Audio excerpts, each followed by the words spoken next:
pessoal, é o seguinte, então a matéria da prova de recuperação trimestral, ela vai envolver duas questões de genética, certo? Vai ser as duas primeiras questões de genética, elas vão valer 4 pontos, são várias questões discursivas, certo? E o restante sobre evolução, uma matéria de evolução que nós aprendemos aí durante o trimestre.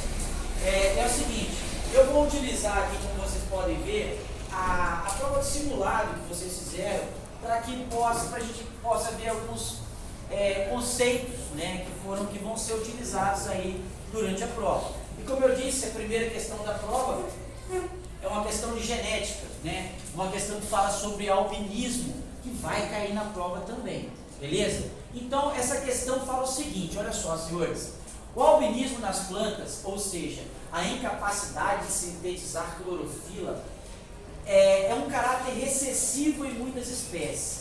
Em uma planta de fumo, heterozigota para o albinismo é fecundada e 600 de suas sementes são postas para germinar. Quantas teoricamente levarão plantas albinas? E quantas teoricamente terão o genótipo parental? Senhores, então vamos ver algumas palavras aqui que talvez vocês não lembrem mais. Primeira delas, albinismo, né?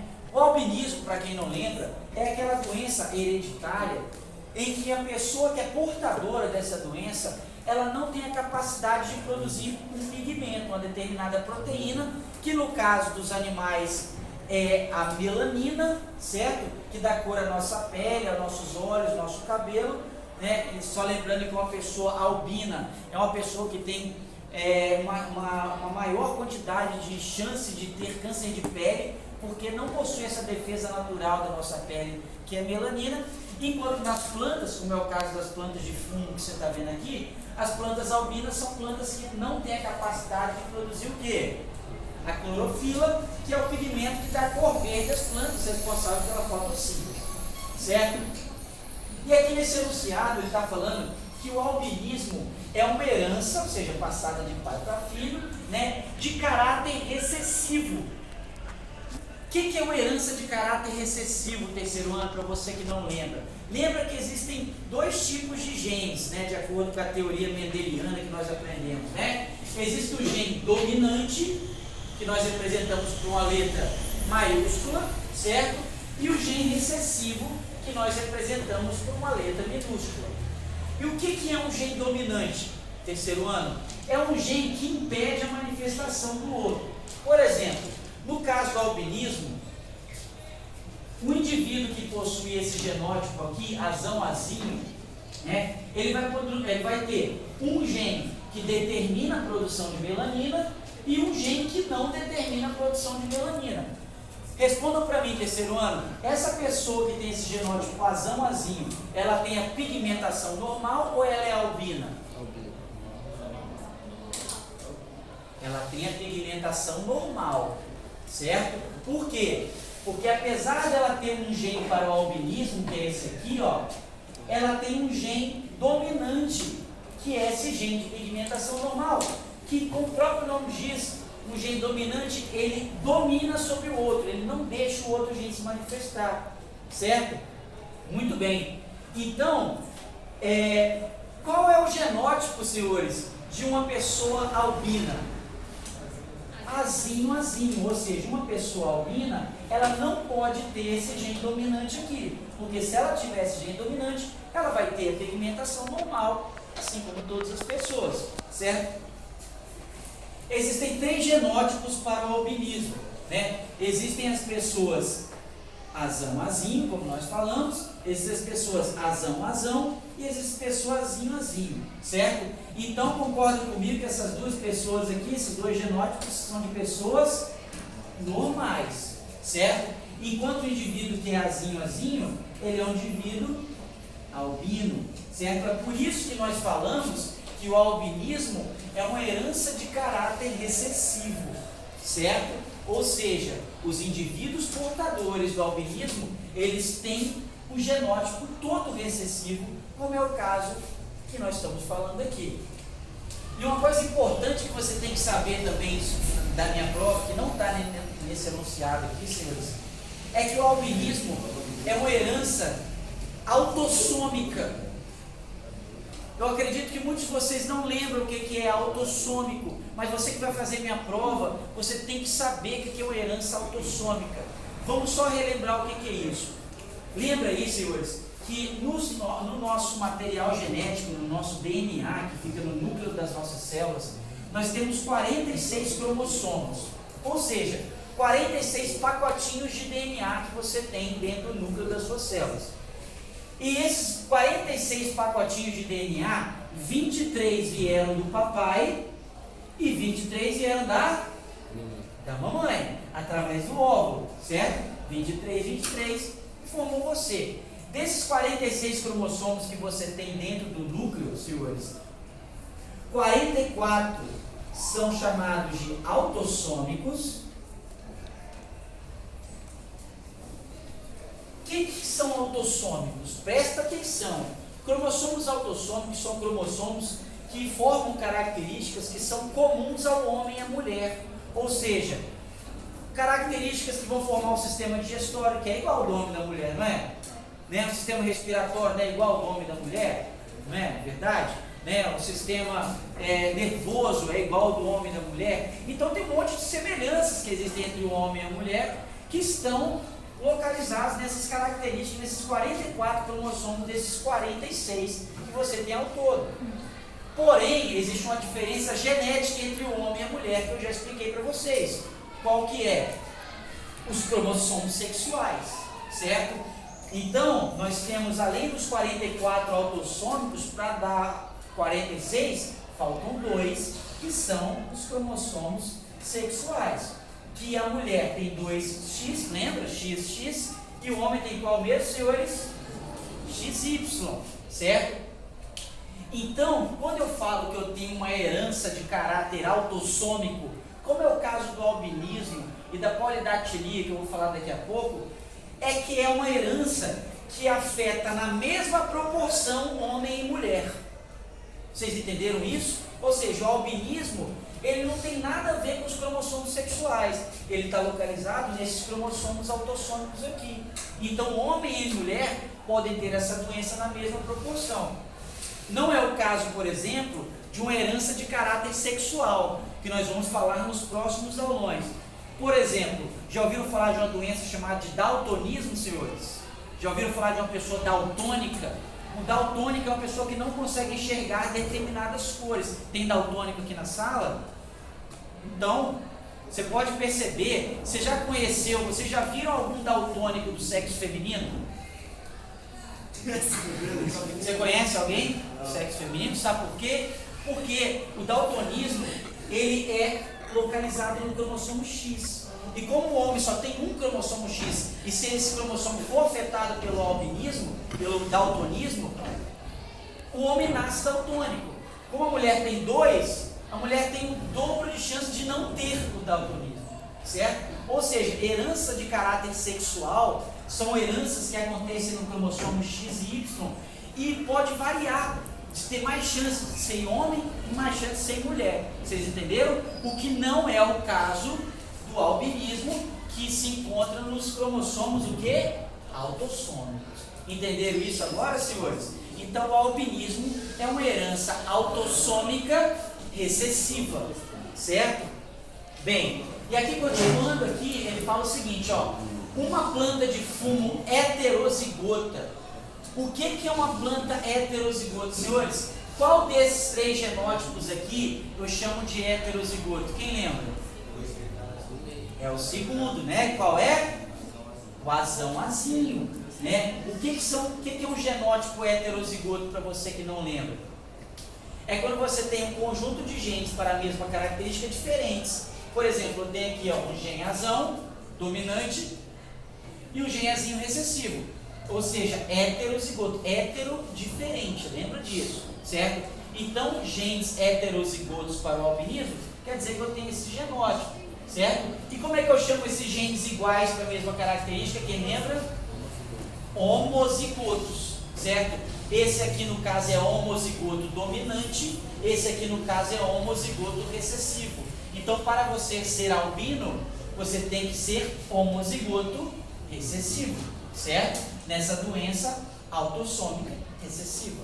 Muito bem, muito bem. Então ele fala aqui, ó, uma planta de fumo heterozigota para o albinismo. Então nós sabemos que heterozigota é o quê? Azão, azinho. Ela é autofecundada. Quem lembra me dizer o que? Quem sabe aí o que é autofecundação? Alguém lembra o quê? Não, autofecundada é o seguinte, é quando você tem uma planta, ela é capaz de se autofecundar. Ao contrário da nossa espécie, que só tem um de cada sexo, sexo masculino e feminino, as plantas elas podem ser hermafroditas.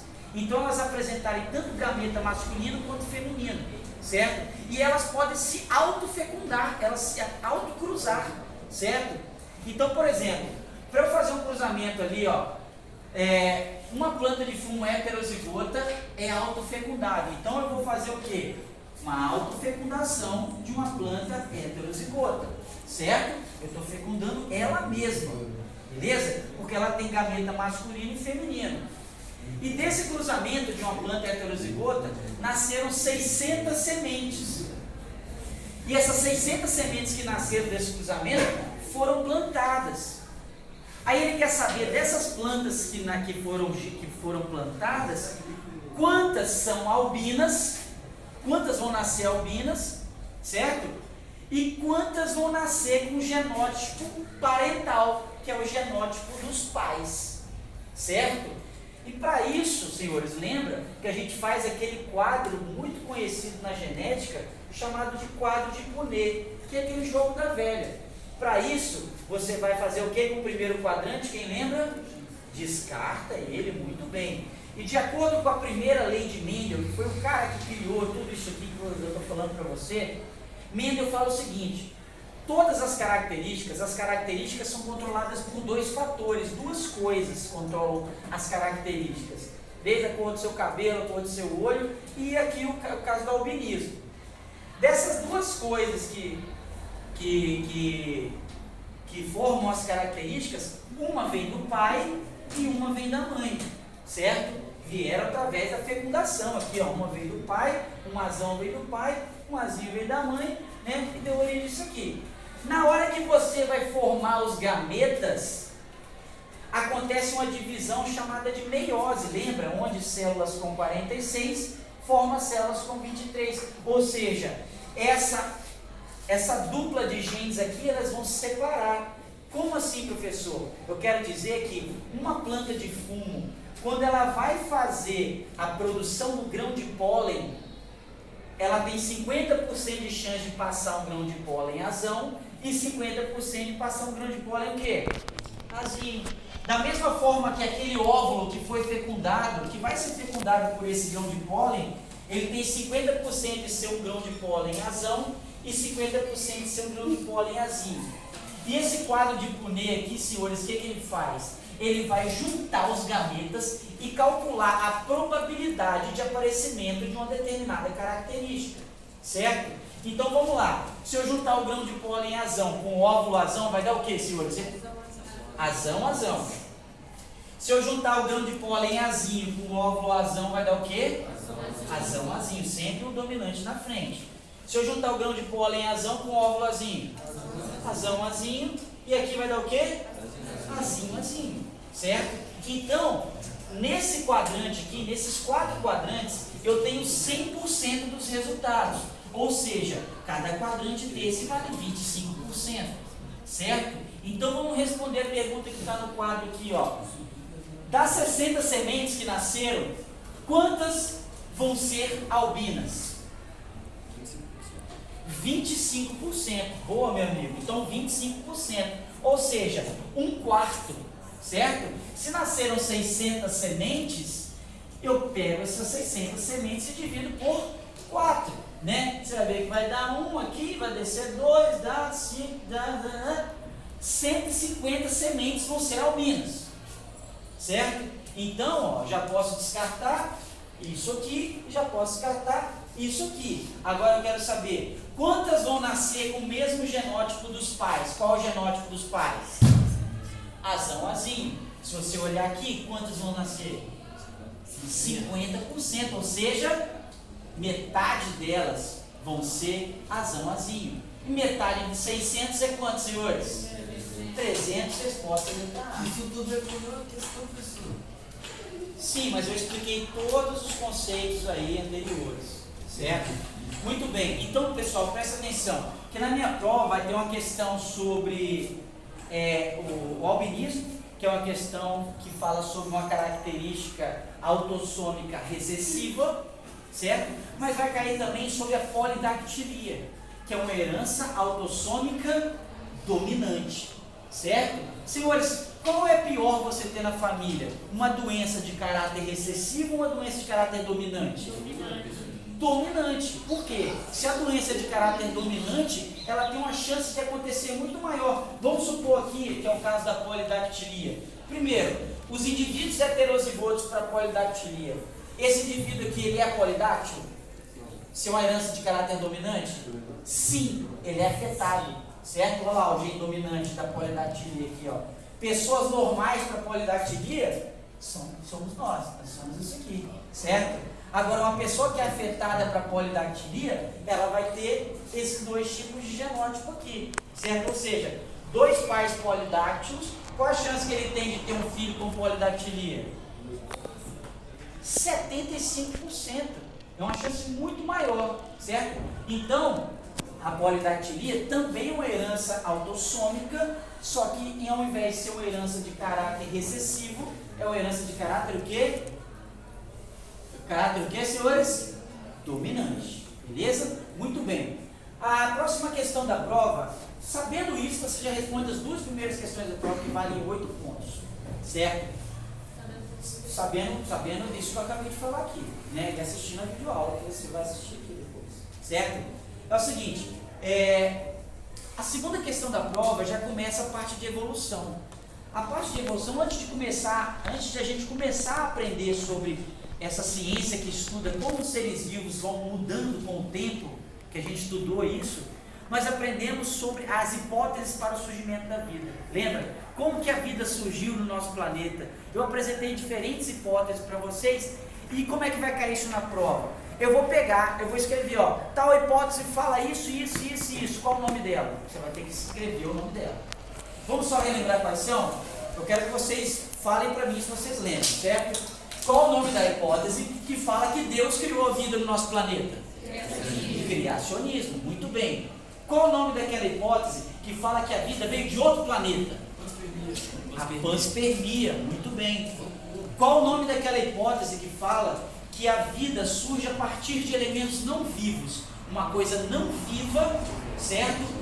Entra a força vital e dá origem a uma coisa viva. Quem lembra qual é o nome disso? Geração espontânea, que é a abiogênese. A abiogênese. E nós temos aquela outra que foi defendida em laboratório, até, né, por Francis Miller, que ele falava que a vida surgiu aqui no nosso planeta através de condições muito específicas que tinham nos primórdios do nosso planeta, onde altas temperaturas e descargas elétricas e a atmosfera que existia na Terra primitiva permitiu que essas moléculas se combinassem, dando origem às primeiras moléculas, às primeiras células. O nome dessa hipótese chama-se evolução química, certo? Então é muito importante que você assista a videoaula de hipóteses para o surgimento da vida, que já está na plataforma, para você rever esses conceitos aí. Tem uma questão só sobre isso, que é a questão número 3 aí da minha prova de recuperação. Beleza? A próxima questão é uma questão já que fala sobre teorias evolucionistas. Teorias essas que foram faladas para vocês, eu ensinei para vocês 3 teorias evolucionistas, ou seja, 3 formas de pensar de como que a vida que já surgiu, como que ela se transformou, certo? Lembra aí que a primeira teoria que eu apresentei para vocês foi a teoria de Lamarck, o lamarckismo. Que o lamarckismo ele explicava que os animais, os seres vivos se transformam a partir de 2 leis. Quem lembra quais são elas? O uso e o desuso. Quanto mais você usa um órgão, mais ele se modifica, ele cresce, se desenvolve. E a lei da herança das características adquiridas. Lembra da menina do cabelo roxo? Né? Se eu pintar meu cabelo de roxo, meu filho vai nascer com cabelo roxo, certo? Muito bem, Lamarck ele acreditava na teoria da transformação. Ele acreditava que um ser vivo não adaptado se transformava no ser vivo adaptado, certo? Igual a girafa, pescoço curto, se transformar em uma girafa, pescoço longo, beleza? A segunda teoria que eu expliquei para vocês foi a teoria de Darwin.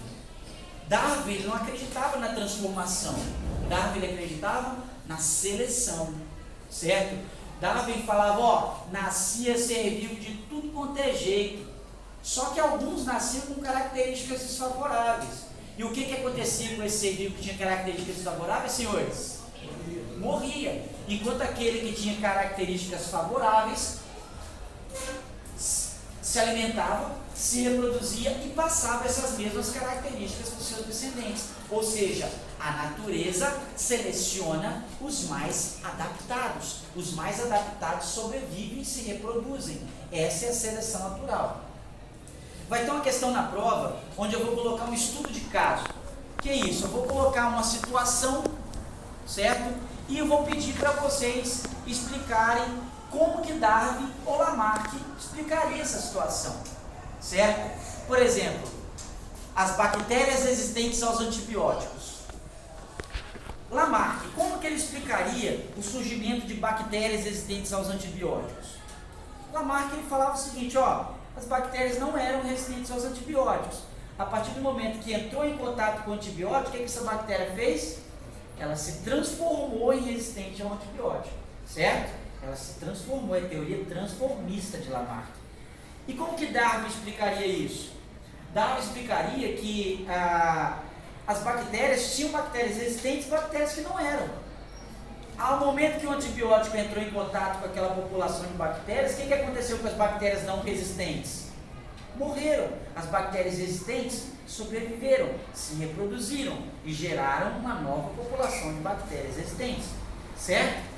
Então eu vou colocar uma situação como essa e você vai ter que explicar para mim sobre isso daí, certo? Beleza? Muito bem. E nós temos aí, né, a próxima questão da prova é uma questão que fala sobre neodarwinismo, né, que é a teoria moderna da evolução, a teoria que mais é utilizada para explicar a evolução biológica. E lembra aí, senhores, que diferente do darwinismo, o neodarwinismo ele incorpora alguns conceitos que não tinha no darwinismo. Quem lembra quais são esses conceitos, senhores? Recombinação genética e mutação, que são os fatores que faziam com que as características aparecessem, que Darwin não sabia que isso existia. Só lembrando, senhores, que as mutações, elas são mudanças no DNA, certo? Essas mudanças no DNA podem acontecer naturalmente a partir do processo de multiplicação das células. Erros podem acontecer e fazer com que células que não eram mutantes se tornem células mutantes, aparecem células mutantes. Isso é normal, né? Na velhice isso vai acontecendo cada vez mais. Mas as mutações também podem acontecer por fatores externos. Radiação, lembra? Vírus podem causar mutação, beleza? Alguns elementos químicos podem causar, são mutagênicos, causam mutações, beleza? Né? Então isso aumenta a variabilidade de genótipo, aumenta a quantidade de DNAs diferentes dentro daquela espécie, certo? E outro fator que Darwin não sabia que existia, que aumentava a variabilidade genética, é a recombinação genética. Ou seja, lembra que quando a gente estudou lá no início do ano reprodução sexuada, eu falei com vocês qual é a grande vantagem da reprodução sexuada no terceiro ano? Vocês falaram para mim que era a variabilidade genética, né? A reprodução sexuada ela tem uma variabilidade genética maior. Isso por quê? Porque existem diferentes formas do espermatozoide se combinar com o óvulo, certo? Dando origem ao zigoto, aqui a primeira célula. Só que tem uma coisa que também aumenta muito a variabilidade genética na reprodução sexuada, que é um fenômeno que acontece durante a produção dos gametas. Esse fenômeno é chamado de crossing over. E na minha prova, senhores, tem uma questão que você vai ter que escrever para mim o que é crossing over, certo? Eu não lembro, professor, o que é crossing over, então você vai lembrar agora.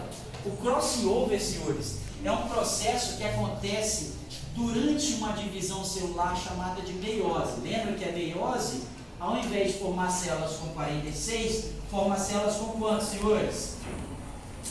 Com 23. Por isso o nome é meiose, porque o número é dividido pelo meio. E quais são essas células com 23 cromossomos, professor? Os gametas, certo?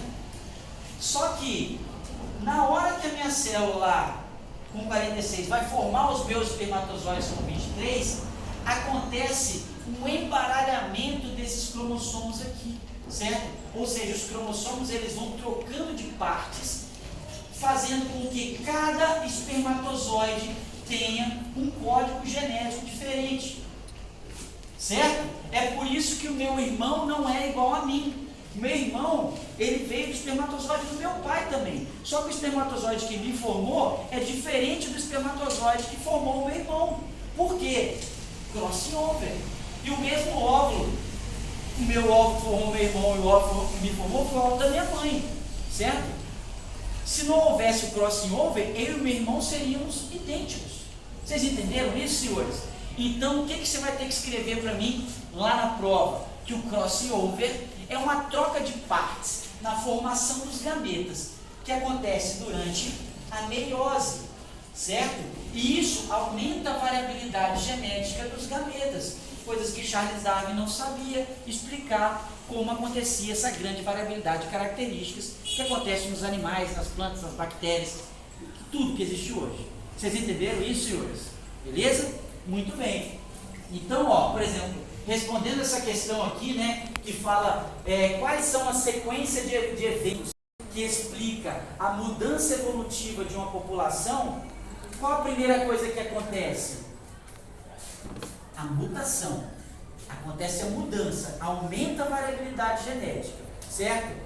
A mutação, que é uma mudança do DNA, ela vai aumentar a variabilidade de genótipos, fazendo com que diferentes combinações genéticas surjam. Gerando diferentes combinações genéticas, o gene vai se expressar e vai formar uma grande quantidade de características, uma grande quantidade de fenótipos, que são características, certo? Tendo um monte de característica presente, aí sim entra a seleção natural, atuando aí naqueles indivíduos portadores das melhores características. Vocês entenderam isso, senhores? Beleza? Então, esse exercício explica muito bem aí o que é o neodarwinismo, né? E todos os fatores envolvidos nele. A próxima questão da prova, senhores, já é uma questão que fala sobre isolamento reprodutivo, né? E essa questão aqui caiu no simulado para vocês. E essa questão fala o seguinte, ó. Antigamente tinha um continente único chamado de Pangeia, todo mundo sabe disso, né? E a Pangeia se separou nos diferentes continentes que nós temos hoje: a África, a Europa, a Ásia, a América do Norte, a América do Sul, a Oceania, certo? Separou. Então ele fala o seguinte: de acordo com o texto, fala mais ou menos isso que eu acabei de falar, o que determinou a grande variabilidade de espécies do nosso planeta, né?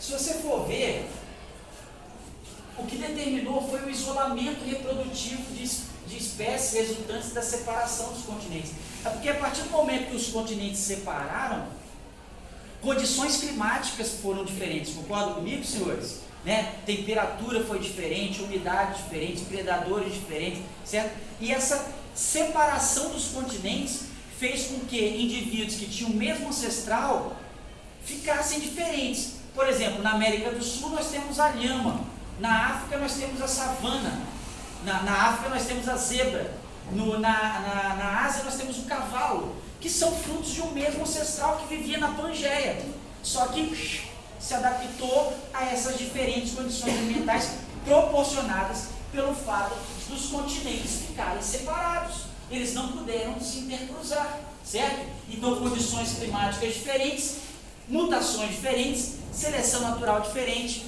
indivíduos diferentes, diversidade genética. Entendido isso, senhores? Perfeito? Ótimo. E a próxima questão aí que vai cair na prova, né, as próximas, serão relacionadas às evidências da evolução, onde vai cair questões sobre fósseis, que são aqueles vestígios deixados por seres vivos, né? São que vão falar sobre anatomia comparada.